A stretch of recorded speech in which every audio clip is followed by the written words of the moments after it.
শাহজালাল আন্তর্জাতিক বিমানবন্দরে ভয়াবহ আগুন, নিয়ন্ত্রণে ৩৬ ইউনিট। হজরত শাহজালাল আন্তর্জাতিক বিমানবন্দরে কার্গো ভিলেজের একটি অংশে লাগা আগুন এখনও জ্বলছে। সময়ের সঙ্গে সঙ্গে বাড়ছে আগুনের তীব্রতা। আগুন নিয়ন্ত্রণে এরই মধ্যে যোগ দিয়েছে ফায়ার সার্ভিসের ৩৬টি ইউনিট।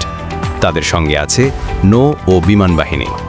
শনিবার ১৮ অক্টোবর দুপুর 2:15 দিকে আগুন লাগার ঘটনা ঘটে বলে নিশ্চিত করেন ফায়ার সার্ভিসের নিয়ন্ত্রণ কক্ষের duty officer Lima Khanam. Cargo ভিলেজের এই অংশে আমদানি করা পণ্য মজুদ রাখা হয়। আগুনের সূত্রপাত হওয়ার পর তাৎক্ষণিকভাবে বাংলাদেশ সিভিল এভিয়েশন সহ বাংলাদেশ ফায়ার সার্ভিস এবং বাংলাদেশ বিমান বাহিনীর দুটি ফায়ার ইউনিট কাজ শুরু করে। পরে পর্যায়ক্রমে যোগ দিতে থাকে ফায়ার সার্ভিসের একের পর এক ইউনিট।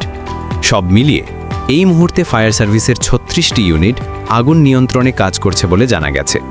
আগুন নেভাতে ফায়ার সার্ভিসের পাশাপাশি কাজ করছে নৌ এবং বিমান বাহিনীও। আগুনের তীব্রতা বেড়ে যাওয়ায় এরই মধ্যে বিমানবন্দরে বিমান ওঠানামা সাময়িক স্থগিত ঘোষণা করেছে কর্তৃপক্ষ। এই অবস্থায় সৌদি আরব থেকে আসা একটি ফ্লাইট পথ পরিবর্তন করে ইতোমধ্যে সিলেটে অবতরণ করতে বাধ্য হয়েছে। এছাড়া চট্টগ্রাম ও কলকাতাতেও অবতরণ করেছে ঢাকাগামী একাধিক ফ্লাইট। সম্ভাব্য ক্ষতি এড়াতে হ্যাঙ্গারে থাকা বিমানগুলো সরিয়ে নেওয়া হচ্ছে।